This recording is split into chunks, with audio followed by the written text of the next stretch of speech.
All right, ladies and gentlemen, we are live. It's been a little over a month. June 5th was our last broadcast because we've been busy doing summer camps and after school programs. We were educating the children. We were educating, I think they were educating us. But I mean, they were testing our patients. I don't know if that's an education, but that is true. So they tested my skills as a father, they did. my patience as a father. Oh, yeah, we'll have to talk about that. Well, okay. Now, but just because I had a big booming voice and I shouted, I don't even know if you call it shouting. I raised my voice so that every kid who was talking over me could hear me. And we're writing a book on this, and I will give you chapter 4 to look over. Okay. Anyways, we're going to be talking about the secrets of magic, this and more coming up next. And more. Rough Edge FM. Irritatingly irresistible internet radio at roughedgefm.com. The art of magic is mystery, majesty, pageantry, and craft. It's also about history, marketing, networking, and more.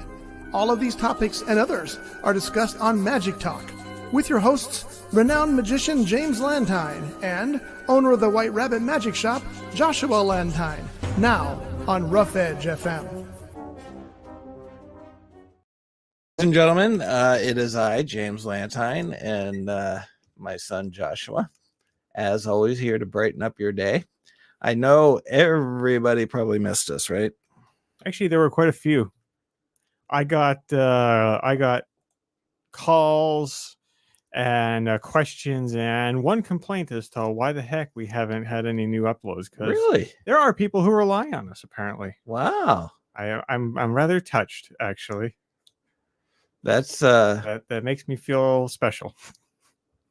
That's cool. Yeah, because that's what they listen to when they're at work, or it's what they listen to while they're driving. And whether or not I wish to go and say how the safety of those matters are, but who am I? Who am I to go and question it? We're liked in the world. What are you looking at? I'm just reading that Facebook has made some changes on June 10th that limit some pages from going live. Why? I have no idea. Are we one of them?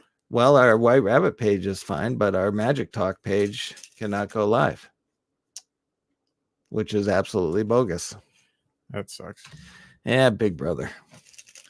Anyway, we are live on our White Rabbit Magic page, which we will then just move it over to our Magic Talk page, but who knows? What were you saying? That I was commenting on the people who were making comment about the fact that we weren't. Oh, that we weren't on. Yeah. Okay, I totally. And they were saying that we go and they listen to us when they're at work or when they're driving, and it's like, okay, well, the safety of those matters, I'm not going to go and comment on, but I wouldn't listen to us doing either one of those things, especially heavy machinery. Yeah, that's very true. So anyway, we're gonna talk a little bit about some. I know we've done this conversation before, but we're gonna talk a little bit more about the secrets of magic. Well, there's a big story, at least that's around our circle that came up recently about that, isn't there? Yes. So Murray Shawchuk. Murray Shawchuk. Yeah. Yes, he did. He's a Vegas magician. He has been releasing videos recently that essentially show some of how the magic works. So he performs it and everybody goes, wow. And then his wife, or in one case, Elvis, comes in and basically debunks what he's doing. Or just if crushes the whole thing. Yeah. So it's like, if it's, I don't know, using this gimmick, she'll go in and she'll pull it out and look at it and go, yeah. So like the old pencil sticking to your hand where you use a knife to hold it there. Yeah. She would go in and she would like flip his hand around and show the secret to it. So this isn't necessarily the things that he's created. This is tried and true stuff that he's going and just A lot of it. a lot of it's tried and true Yeah. stuff. For example, one of them is the world's fastest magic trick, which is a vanishing bouquet of flowers on a table tray. Uh-huh. And so he vanishes the bouquet, and then she just completely debunks how it was done. She reveals it, and he certainly did not create that. He did not invent that. And to be quite honest, the only reason why he is doing this is for Or likes. clicks, so that he gets. So his Vegas show must not be doing so hot, so he's got to go and make money on other online sources. Actually, the publicity he's got from this is up to his Vegas show, sadly. But Really? it's solely for the purpose of getting clicks and becoming an influencer online. Obviously, the more clicks you get and the more shares and feedback you get, the more people treat you like an influencer, and the more ad revenue you'll get, and so on and so on and so on. Which my one problem with all of this is none of it is entertaining. None of it's. it might be entertaining to a non-magician. Even then it's boring. If I were to go and look at it, I'll be very frank with this because I'm not happy with this person at all. It's boring. It's not like, let's take Penn and Teller, for example. When Penn and Teller go and do something that's technically revealing, it's done in an entertaining way. The way that they do it. Like, for example, their cups and balls. Right, where they use It's- clear cups. Yeah, they use clear cups and they show how, it's not real magic. I'm like, that what you just did, what you just showed me is entirely real magic, because there's no way in hell anybody could do what you just did right there. Right. Or the balloon, the red balloon. I remember seeing that live and it was funny. Yes. It wasn't like, oh, okay, that's how it's done, or he just blew it. No, it was, yes, but when they reveal it, you funny. sit there and you go, okay, there's no way that was done really that way. That one too. Yeah. Because you're looking at it, and not only just that, it was funny, and the timing of it was right, and it hit. And I saw a couple of this guy's stuff, and it's like, it's not funny. It's just kind of a dig. It's kind of like a 13-year-old doing a YouTube video. Yeah, it's almost like a dig. It's not really done in a comical manner. It's just. So here, and by the way, stupid. Murray Shawchuk has been thrown out of the IBM. So there's big news there. At least. Yeah, and I believe he's being kicked out of the AMA. I think it's under investigation. I don't know if they have a ruling yet or not, but my guess is that he's going to get kicked out of that. And quite honestly, he probably doesn't care, because his shows gained popularity over it. He's gotten a lot of press over it. Yeah. And so when it boils right down to it, that's what's important to him is, being famous, getting the press, selling his shows in Vegas, getting the clicks, increasing his ad revenue. It's not being done for the benefit of magic or to help continue or foster the growth of magic. It's just purely monetary for him. Yeah, which I'm not for at all, especially with some of the tricks that you did. You mentioned with the world's fastest trick, that he's just taking away from other creators, or even not even creators, but other performers, kind of like what you were talking about with Valentino when you were doing the zigzag. Exactly. You bought that whole thing, and then about a week after you bought it, it was revealed on Fox, and then and the very next time I performed it, everybody came up to me and was like, "Oh no, I literally never got to perform it because everybody knew how it was done." Yeah.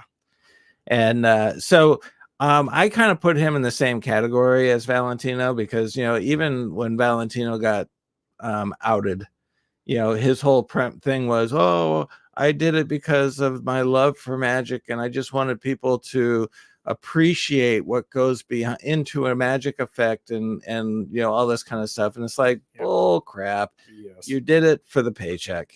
I mean, let's be honest. If you're gonna do it, be honest about it. Murray, if you're doing this, be honest. It's about the clicks. It's about getting the notoriety. It's about selling tickets in Vegas. It's not being done for any other reason. Yeah. And so, I was looking on YouTube because obviously YouTube is the biggest culprit for revealing magic effects. Yeah. And just to give you an idea, there's one effect, world's 10 greatest magic tricks revealed, 2.6 million views. Let's see. Only 2.6 million? 2.6 million. It's still a lot. I mean, in the grander scheme of things, and what would you call the population of the United States? That's But do you know what little... $2.6 million gets you in ad revenue? Or 2.6 million views? 2.6 million views, gets you an ad revenue? 20K. Probably a month. A month? Oh, wow. Yeah, it's it's a substantial amount of money that these people are making. And that's what it kind of feels like. It's just for the money. I mean, even Penn and Teller, when they're doing their show, Penn and Teller Fool Us, they're not revealing anything. People are going on and they are doing everything in their power to keep the secret a secret. Those who know, but those who don't get it. And they still don't. Yeah. And even when they're being told how to do it, they don't believe that they're being told how to do it because it's being done so well. It couldn't possibly be that. Yeah. So here's my take on the revealing of secrets. I mean, let's face it. We just did 5 weeks of summer camp with kids that as soon as they get the trick, they're going out into the courtyard, showing their friends. And then they're telling them exactly how it was done. And, very few of those kids are keeping any of that stuff a secret. I actually know for a fact that they were, we made an impression on those children. We did. Okay. They kept it a secret. They said, I can't reveal it. I'm under oath. At least I saw 2 of them. Oh, really? We made an impression, which I'm actually proud of. I didn't think that would work out, but it did. And I think the reality is some of the kids are going to abide by it. They're going to take it serious. It's just like when we do these classes, it's not because we're doing these classes because they're going to become budding future magicians. The majority of them are in these classes and they didn't even select to be in the class. Yeah. They were just put into it. So it's Those not are the ones that are probably the, this is how you do it. Yeah. It's not like they came into it going, ooh, I want to be a magician, or, ooh, I really love magic and I want to learn more about it.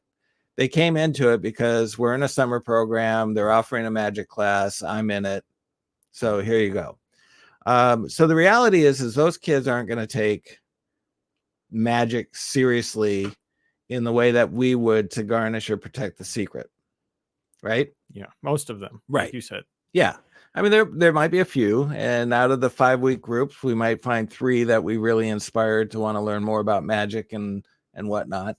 But the overwhelming majority, they didn't select to be there. They didn't come because of their overwhelming interest in magic. They were simply put into that class. Well, in this one, there were a few others that we've done in the past where that was an elected. They chose it. They did. Absolutely. And you're going to run into that as well. And when you do, those kids are going to be a little bit more serious about it because they wanted to be there. Yeah. But that makes sense in that regard. So my premise on the whole thing is that the reality is when you go into it, you just have to assume whatever it is you're teaching is going to be revealed. So when we select the items that we're going to teach, we do a couple of things. One, the item has to be readily available in a store, not by something you have to go to the magic shop and you can only get it at a magic shop. It needs to be something you can walk into Target and buy a magic kit and all those tricks are in there. Yeah. That kind of thing. That's number 1. Number 2, some of the effects we do it for the educational benefit of it, as far as like mathematics and social skills and things of that nature. So we're trying to teach basic math skills. I am slipping out of this chair, I swear. What did he do? I don't know, but we're trying to teach basic math skills. So some of the effects that we're teaching are things that have more of a focus on math than it actually does on the trick itself.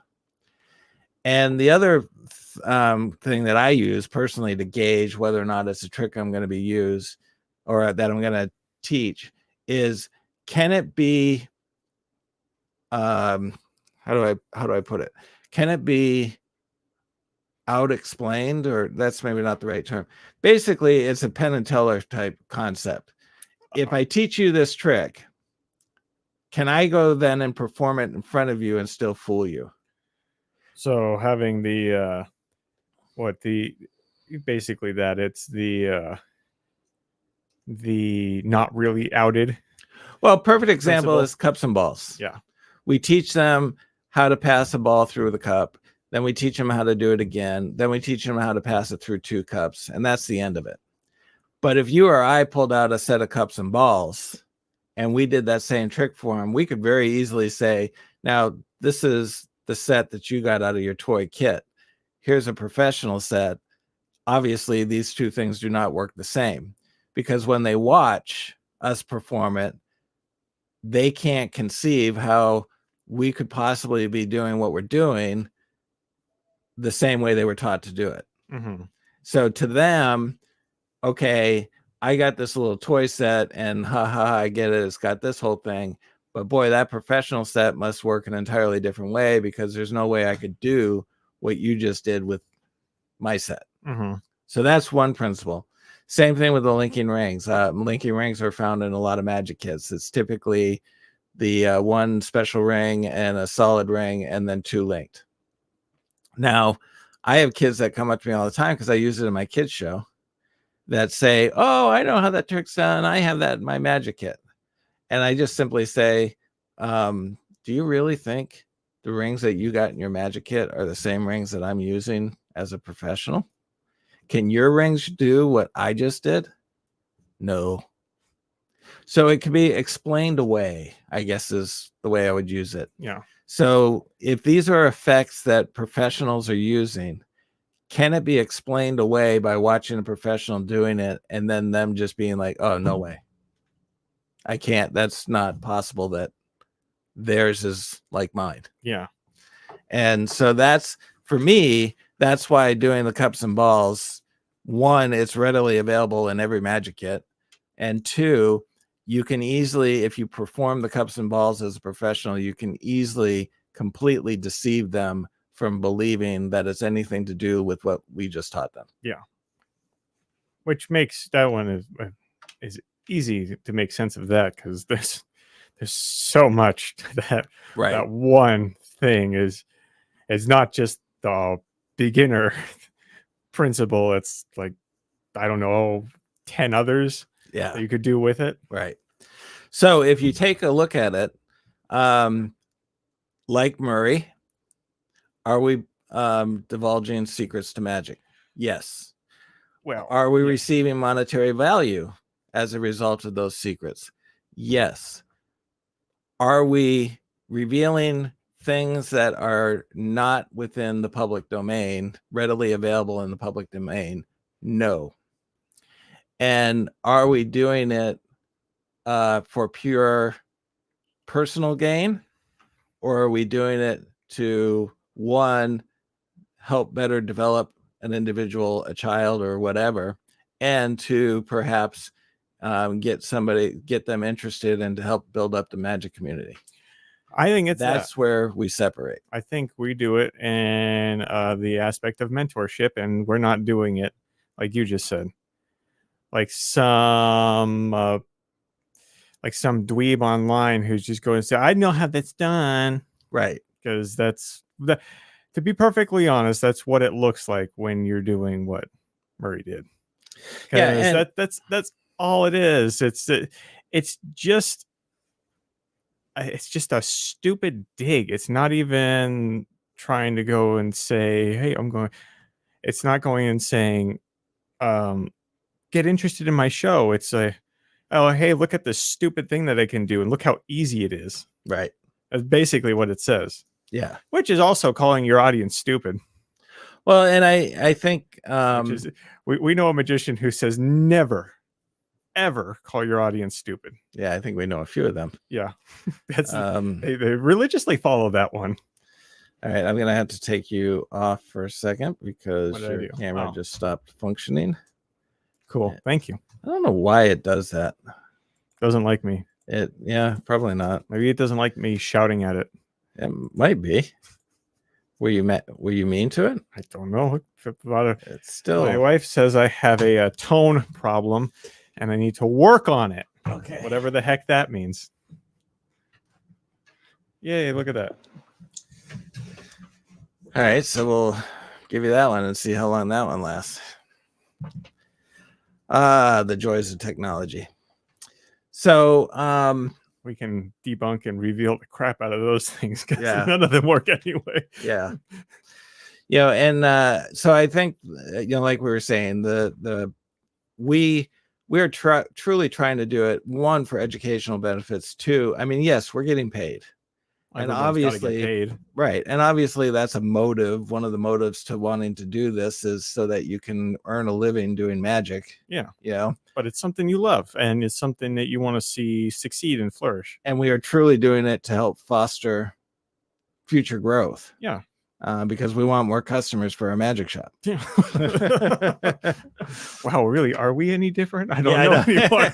So I will tell you, there are things in our store. Now I know some magic stores will do this, allow anyone to basically come in and buy a trick. I know a lot of magic stores will do that. It's like, if you want to come in and spend $250 on a trick and you're not a magician, just so that you can learn the secret, give me your $250. Mhm. There are things that we will not sell to a non-magician. Or just So- off of the principle of what are they going to do? Right. I mean, it's not like they're going to go out and perform it. They're solely doing it because they have money and they want to learn the secret. But things like the invisible deck, we do not sell that to non-magicians. I mean, there's several pro level things that we sell that if you're not a magician, we're not even showing it to you. Yeah, It's there's like- no reason. No. You're not going to buy it anyway, basically. Right. And if you do, you're doing it just purely for the reason of trying to figure out how it's done. Yeah.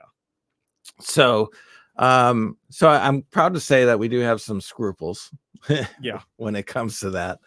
And it's tough. It's hard running a magic store. You got to try to, obviously you got to sell the items in order to, keep your store in business and grow.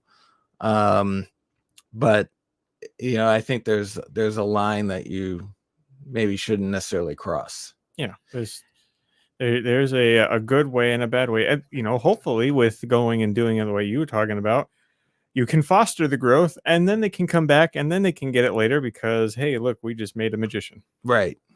Yeah. And it's not that I'm not trying to be prudish. It's not like I'm sitting there saying it's just that there's a level of respect for the integrity of the industry. And we understand where the boundaries are. It's like if you're somebody just coming off the street and you want to learn a few tricks, there's a line of tricks that we can provide to you that will help you do that. I think that also goes under a level of honesty because it's not us just being used car salesmen at that point and saying, oh yeah, take the $200 one. And then they go and then it's like, oh crap, what do I do with this? And they throw it away. Right. Or they just say, okay, I'm going to go just reveal it because I don't know what else to do with it. We're being honest with our customer and saying, here's where you start. And then you go to this when you get better. When Yeah. you can do something to it, when it's no longer just something like a doorstop, Right. basically an overglorified doorstop that you just spent $250 on. Right. Exactly. And I like to think of it that way too, where it's not just us saying, oh, you can't, you're not worthy enough to do it. It's to say, we're being honest with you, where this is better suited for you, not this. I'd stay away from this until you're ready. Right. Because then then people know. Actually, I've had more people come back because of that with So- me. I think I would have more respect for the Murrays. It's Murray. Is that Murray? No, Murray. Murray. Okay. So I would have more respect for the Murrays. I'd have more respect for the people that are going onto YouTube and just, revealing the heck out of magic if they would just simply be honest. Yeah. And say, all right, I am doing this because I am trying to increase my likes and I want to make more money on ad campaigns. And there's obviously more money in revealing the secret than there is in just presenting the secret. So I am solely doing this just because I want to make money. I would have far more respect for that person if they just came versus under Valentino's, guise of, oh, I did it because I want people to appreciate. It's like, no, you're an idiot. You did it because you're not good. Or was it Matt? Was it Matt Franco? Who was the? Oh gosh. David Copperfield outed him on his TV special. There's David Copperfield, but then there's the one who first won AGT with by doing magic. I think it might have been Matt Franco. I'm Matt not sure. Franco. You could be good, basically, and then you're gonna have just as many likes and just as many followers because you're good, because Right. you know what you're doing. Exactly. Foster your, again, based off of what we were just talking about, foster your craft, foster your ability. Start with something that's maybe smaller and then build up to the bigger stuff when you get good. And then people like you because you're good, not because I'm going to show you how it's done. I'm like, oh, good Lord. Right. It's Okay. like the kid at school who's only popular because he lets you cheat off of him at school or during the test. Yeah. I gotta say, that's what that speaks to me. Okay. I buy that. I'm done ripping on the guy. Okay. We've I think we successfully hashed out that item. Yeah. And so let's go ahead and do this. Is it good? Should I buy it? Does it suck? Did I get ripped off? Is it more of a craft project than a magic trick? These questions and more answered now on the Magic Item of the Week here on Magic Talk. Speaking of revealing things, Yeah. we're not going to do it this time. So the magic item of the week this time is called Boom Deck. And Really good. yeah, for I those like it. those of you who have not seen it, you have somebody select a pack of cards or select a playing card and a deck of cards, and then they can sign it and you put it back into the deck, and then you have them hold their finger in the position of a gun, they fire it, and the deck kind of makes a boom and the cards flip over and it's their signed card. The deck basically explodes, and then the card, like you said, is flipped over in a fiery, spectacular glory. Yes. And So there's a few things we learned about that. yes, One, do not do this deck on a close-up pad. please don't. That's actually going to ruin your close-up pad. The fire, I think it's because of the playing cards that are sitting on top of it. The fire goes and plumes downward, Yes. which then goes and singes your close-up mat. You'll end up with a pattern of the deck. Yeah. On your close-up pad. So rule number one, do not do that. And we had a demonstration at one of our shows, and he brought up a kid, and the kid did not want to put his finger into a gun position.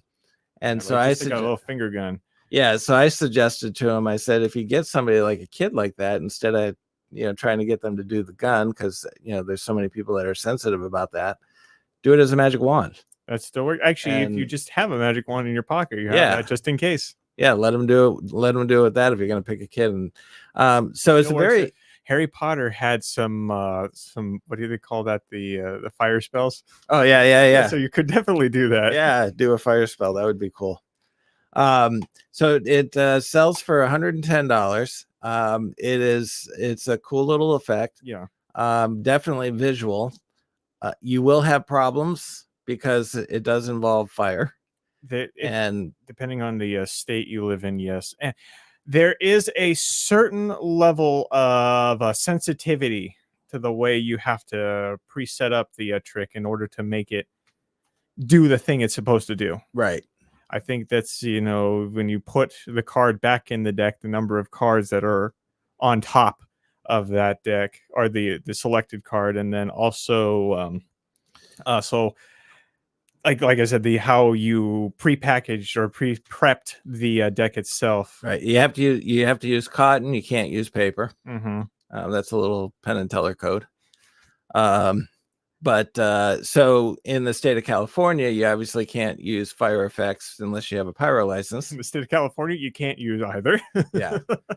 And so you are going to be somewhat limited, perhaps, depending on where you live, as to where you can do it. Also, it's not a thing that you're going to have somebody hold in their hand while you trigger it. Yeah, no, please don't. Yeah, it's got to asking for be something bad on a table. If you do it at a restaurant with a lot of people close by, I wouldn't recommend that either. One, you're going to singe the tablecloth, and two, it's that's too risky with so many people like being right on top of you. Not to reveal the trick, but just the danger of the stuff coming out. Yeah, it's not from what I was able to observe with it, it's not that it's got a lot of danger behind it. No, but the spread is fire. Of the fire. Yeah, there's that. It's fire. So be careful with fire, regardless of what you're doing. But the spread of it, it's almost like a flash pan, or what is it? I think the flash pan. The spread of it is, in order to make it as spectacular as it is, it's got to have a little bit of wingspan to it. Right. And it's downward. Yes. Which means if you're holding it in your hand or you have a spectator hold it, that's going to obviously come down on them. Yeah. You don't want to do that. There's a lot of other flash effects where it's strictly forward or up. And this one, it's being covered in a fashion, so it's directing fire elsewhere. So I definitely approve it. I like it. I will definitely get one. I won't probably use it a lot, but it's just it's a cool effect. And even if you use it for YouTube or something like that, I can imagine that would have great visuals online. Yeah, especially you're not going to catch a thing if the camera has if the frames per second is at the usual rate. Imagine doing it at slow motion where as the flames coming out and the cards are flipping. I think that would be a really cool effect. Might need to be careful about that one, but yeah, I still don't think it would reveal. You don't think so? I don't know. We'll see. We'll try it. Yeah. Cool. I would get it. Definitely. Yeah. So we do have some here at your favorite White Rabbit Magic Shop. That's right, because we just added more in stock. So definitely do that. Well, I think we're going to call it a day because we have lots of catch up to do since we've been gone for so much. That's true. And next time. You wanted to next time. Okay. We'll you want to call it quits? Do you want to do it quick or? Yeah, we can call it quits. I want to spend more time on it. All right, give us a teaser then. Well, we're going to actually be going over the newest set of cards that we got in. It's the Hypnosis. Okay. V2 and V3. We couldn't get V1. They don't have that around. So they did have a V1. They did have a V1. Oh. They didn't start at 2. Okay. But this one, it is a bicycle branded deck of cards. And the cards themselves look like bicycle stock with some different adaptation to the design. Okay. Plus it's borderless. All right. So we'll take a look at that next week. Thank you all for listening. We will see you all next week. We'll get back to our regular schedule, and we got a few things coming in that we want to talk about as far as new effects that we're going to be carrying for people. What are we going to talk about next week? We have a teaser idea. That'll be a surprise. Okay, fine. For all of us. For everyone. All right, we'll talk to you. I'll study. You can go and be off the cuff. That sounds great. All right, everybody. Thank you for listening. We will be back next week. Remember, at White Rabbit Magic, we believe in magic. Abracadabra. Hocus pocus. Presto. Pick a card, any card. Some words are magic. They sparkle with the promise of something wonderful. But they're still just words until you add that something wonderful to the mix. And that's what you'll find at the White Rabbit Magic Shop in Santa Paula. Their inventory includes world-class tricks and illusions that are not only for sale, but that they will teach you to master. In addition, White Rabbit Magic Shop is world-renowned for its amazing collection of bicycle playing cards, with nearly 500 decks in stock. So, if you're serious about magic, then say it with us. At the White Rabbit Magic Shop, we believe in magic. The White Rabbit Magic Shop, located at 15500 Telegraph Road, Suite B15 in Santa Paula. For more information, please call 805-850-3051 or check us out online at wr-magic.com. This has been a Rough Edge Studios production.